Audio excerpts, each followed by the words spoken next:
मुख्यमंत्री योगी आदित्यनाथ आज मुजफ्फरनगर लोकसभा के प्रबुद्ध सम्मेलन में शामिल होने पहुंचे हैं। जानसठ रोड स्थित लाला जगदीश प्रसाद स्कूल में सम्मेलन का आयोजन किया गया। सीएम योगी ने भारत के पूर्व प्रधानमंत्री चौधरी चरण सिंह को याद करते हुए अपना संबोधन शुरू किया। इस दौरान मुख्यमंत्री योगी आदित्यनाथ ने कहा कि दुनिया में किसी के पास 5000 साल पुराना इतिहास नहीं, लेकिन मुजफ्फरनगर के पास है। इसके अलावा सीएम योगी ने पीएम मोदी और यूपी में सरकारी नौकरियों पर भी बात की। आपको सुनाते हैं सीएम योगी का संबोधन विस्तार से। भारत माता की, भारत माता की, भारत माता की, वंदे वंदे वंदे।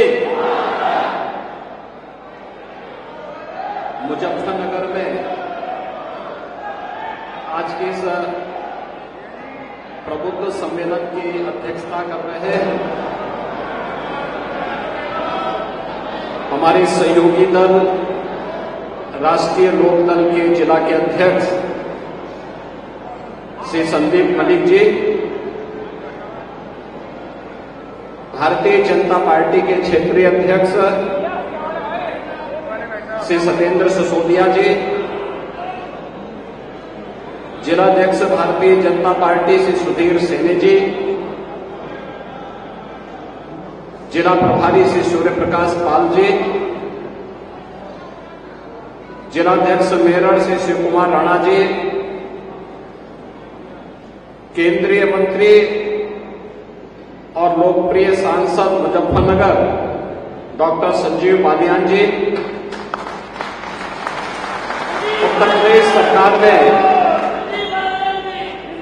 मंत्रिमंडल के मेरे वरिष्ठ सहयोगीगण श्री अनिल कुमार जी, श्री कपिल देव अग्रवाल जी, लोकदल के विधान मंडल के नेता श्री राजपाल बालियान जी, जिला पंचायत अध्यक्ष डॉक्टर वीरपाल निर्वाल जी, भारतीय जनता पार्टी के सभी पदाधिकारीगण, सभी माननीय जनप्रतिनिधिगण, पूर्व जनप्रतिनिधिगण और मुजफ्फरनगर के हमारे सभी प्रबुद्धजन, उपस्थित बहनों और भाइयों, भागवत की इस भूमि को जिसे दुनिया सुख तीर्थ के रूप में जानती है, इस पौराणिक भूमि को कोटि कोटि नमन करते हुए मैं आप सबका हृदय से अभिनंदन करता हूं। बहनों और भाइयों, में मेरा सौभाग्य है कि यहां के माननीय जनप्रतिनिधियों की जो यहां की जनता की दशकों से जो मांग थी कि सुख तीर्थ को उसका पुराना वैभव वापस मिलना चाहिए, और वह आज हमारी सरकार ने जो यहां की जनभावना थी उसके रूप सुख तीर्थ को सुख तीर्थ विकास परिषद गठित करने के साथ आगे बढ़ाने का निर्णय लिया है।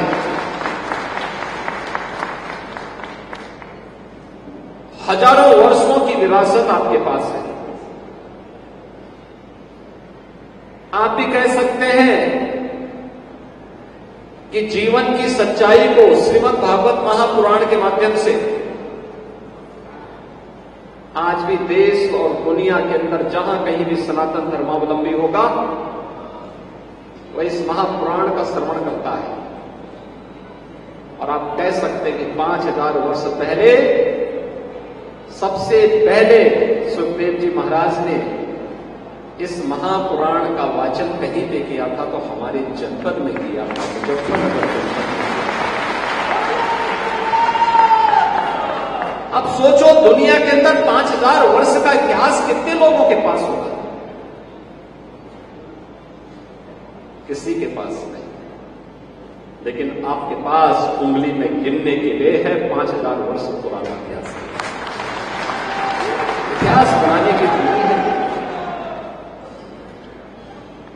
एक और आपको इस पौराणिक उपलब्धि के लिए बधाई और दूसरी तरफ किसानों के मसीहा भारत के पूर्व प्रधानमंत्री चौधरी चरण सिंह जी को भारत रत्न मिला। चौधरी साहब को सम्मान बहुत पहले मिलना चाहिए था, लेकिन किसान पिछली सरकारों के एजेंडे में नहीं था। अन्यथा यह कार्य बहुत पहले होना चाहिए था।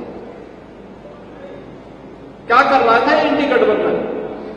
लोग तो वही थे 2004 से 2014 तक 10 वर्ष के अपने कार्यकाल में भी चौधरी साहब को यह सम्मान दे सकते थे, लेकिन यह सम्मान प्रधानमंत्री मोदी जी ने दिया, इसलिए मोदी जी के प्रति आभार भी करते हैं। भारत के विकास का रास्ता हमारे देश के गांव और खेत और खलियान से होकर के जाता है। ये बात कहने वाला भारत माता का कोई एक सपूत था तो चौधरी चरण सिंह, चौधरी चरण सिंह। और आज चौधरी साहब के प्रति कृतज्ञता ज्ञापित करने के लिए प्रधानमंत्री मोदी जी ने उन्हें भारत रत्न देकर के भारत की उस गौरवशाली परंपरा के साथ जोड़ने का काम किया है, जो हर भारतवासी के लिए सम्मान की बात है। तो स्वाभाविक रूप से मुजफ्फरनगर भी, हमारा पश्चिमी उत्तर प्रदेश भी और हमारा उत्तर प्रदेश भी इससे गौरवान्वित हुआ है, क्योंकि चौधरी साहब उत्तर प्रदेश के मुख्यमंत्री के रूप में भी अपने दायित्व का निर्वहन करके जनता जनार्दन को विकास की एक नई धारा के साथ जोड़ने के कार्य किए। बहनों और भाइयों, मैं आज मुजफ्फरनगर में आया हूं एक सामान्य रूप से। जनसभाएं हम लोग बाद में करने के लिए आए, लेकिन डॉक्टर संजीव बालियान जी ने नामांकन किया, तो नामांकन के बाद जब तक सिंबल वगैरह आदि आवंटित होते हैं, तो मैंने कहा तब तक मैं प्रबुद्ध जनों का आह्वान करने के लिए एक बार होकर के आता हूं, क्योंकि यहां पे जो लोग आए हैं ये अलग अलग संगठनों से जुड़े हैं। कोई बार एसोसिएशन अधिवक्ता समुदाय से जुड़ा हुआ है, कोई इंडियन मेडिकल एसोसिएशन से जुड़ा हुआ है, कोई शिक्षक समाज से जुड़ा हुआ है, कोई व्यापार मंडल से जुड़ा हुआ है, कोई चैम्बर ऑफ इंडस्ट्रीज से जुड़ा हुआ है, कोई अलग अलग तबके से जुड़े हुए लोग हैं। उन सभी लोगों का, क्योंकि वो समाज का नेतृत्व वर्ग है, उस नेतृत्व वर्ग से मैं अपील कर सकूं। यद्यपि डॉक्टर संजीव बालियान जी अपने क्षेत्र में बराबर जुड़े रहते हैं, तो उनके पास बाकी काम ही किया, दिल्ली में या तो मुजफ्फरनगर या फिर लखनऊ में यहां की समस्याओं को लेकर के उस कार्य का समाधान करने के लिए, और इसलिए वे ज्यादा समय अपने संसदीय क्षेत्र को देते हैं। ये जिम्मेदारी देने के लिए ही मैं आपके पास आया हूं कि चुनाव के दौरान प्रत्याशी से अपेक्षा नहीं होनी चाहिए कि हर घर जा पाए, हर विधानसभा में जा पाए या हर गांव में चला जाए। उनके कार्यक्रम सीमित होंगे, जो कि केंद्रीय मंत्री हैं तो अन्य क्षेत्रों में भी उनको प्रचार के लिए जाना पड़ सकता है। इसलिए हर प्रबुद्ध जन को, हर पदाधिकारी को, हर जनप्रतिनिधि को, हर कार्यकर्ता को स्वयं संजीव बालियान बनना पड़ेगा, तब मोदी जी के संकल्प की पूर्ति में हम सब सहायक हो पाएंगे। आप देखिए ना, एक वोट की कीमत आपकी कितनी होती है? एक वोट वह देश की तकदीर को भी और देश की तस्वीर को ही बदल सकती है।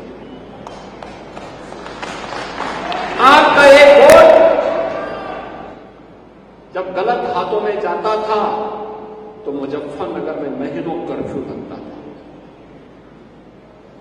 आपका एक वोट सही हाथों में गया तो मुजफ्फरनगर अब कर्फ्यू नहीं, कांवड़ यात्रा के लिए जाना चाहता है।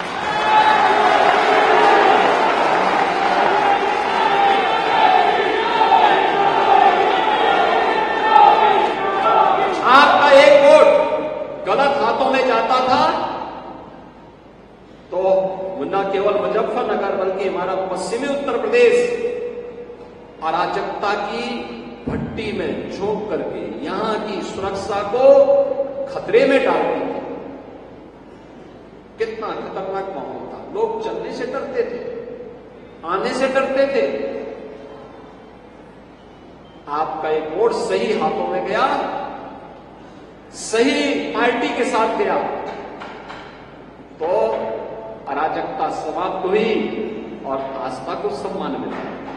आपने देखा होगा, मैं पिछले 15 दिनों से होली के कार्यक्रमों को प्रदेश भर में देख रहा था। होली का एक गाना चल रहा था और मैं वर्षों से सुनता रहा उस गाने को, होली खेले रघुवीरा अवध में होली खेले। मैं सुनता था, लेकिन हमें दुख होता था हर वर्ष कि होली खेलने के लिए भगवान राम का आह्वान तो हो रहा है, लेकिन अयोध्या में अपनी जन्मभूमि पर राम है ही। आपका वोट गलत हाथों में जब जाता था तो वह गलत हाथ रंगदारी वसूली करता था। लेकिन एक वोट सही हाथों में गया, सही पार्टी के साथ गया तो परिणाम क्या है? अब रंगदारी नहीं, अब पीएम स्वनिधि योजना के माध्यम से स्ट्रीट वेंडर और व्यापारियों के लिए भी लोन के रास्ते खुले हुए हैं। एक बार नहीं, 2 बार नहीं, 3 बार नहीं, यूपी के अंदर अब तक 18 लाख स्ट्रीट वेंडर को पीएम स्वनिधि योजना में ऋण की सुविधा उपलब्ध हुई है। 18 लाख लोगों। बहनों और भाइयों, एक वोट की कीमत आपको समाज को बताना है, इसलिए बताना है। जो चर्चा है एक तरफ, जिसके बारे में भी डॉक्टर संजीव बालियान ने भी चर्चा की है, एक तरफ फैमिली फर्स्ट है और दूसरी तरफ नेशन फर्स्ट है। मोदी जी के नेतृत्व में नेशन फर्स्ट की बात होती है, देश पहले, और इंडी गठबंधन के साथ जुड़े हुए लोगों के लिए परिवार पहले है। वे जातिवाद की बात करते हैं और मोदी जी गरीब कल्याण की बात करते हैं।